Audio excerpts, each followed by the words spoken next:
चला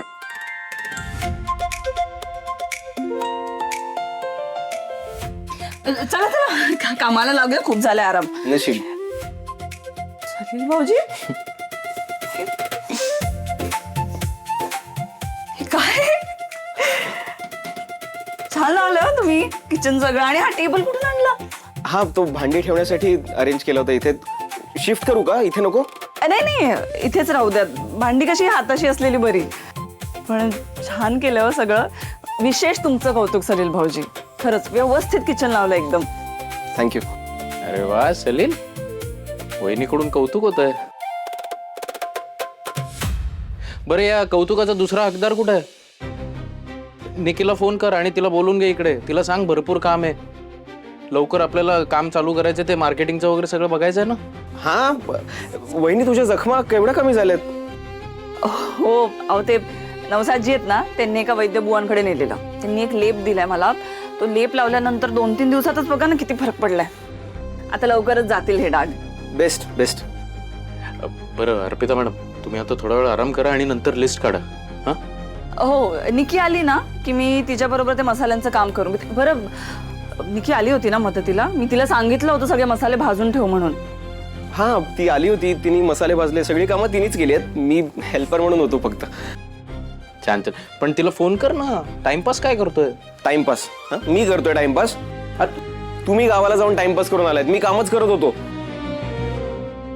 एक गावाला जाऊन ती काहीतरी विधी होता ना, कुठला तो? कुंकुमार्चन. कुंकुमार्चन कसं झालं ते?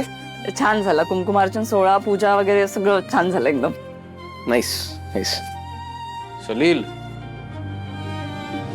फोन कर निकीला. अरे मला एक इम्पॉर्टंट काम आहे, मला जस्ट आठवलं.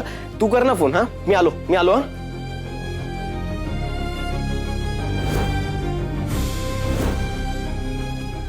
अर्पिता मॅडम, सलील आणि निकीचं काही बिनसलं असेल का?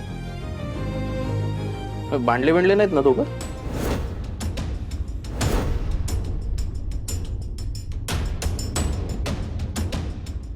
बघायला लागेल.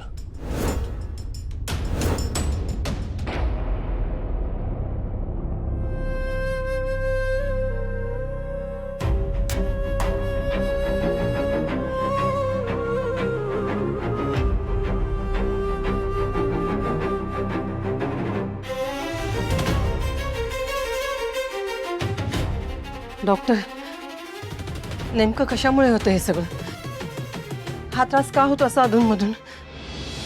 हाय ब्लड प्रेशरचा त्यांना त्रास झालाय. याआधी तुमच्या मोठ्या मुलीच्या लग्नात त्यांना असाच त्रास झाला होता. मी तुम्हाला तेव्हा सांगितलं होतं की नाही, त्यांना कुठलाही स्ट्रेस देऊ नका. कुठलाही स्ट्रेस त्यांना कमालीचा त्रासदायक ठरू शकतो. एनिवेज मी आता गोळ्या लिहून दिल्यात.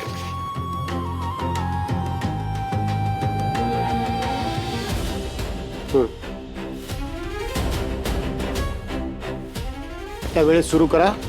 आणि हां, त्यांना शक्य तितका आराम द्या. ओके.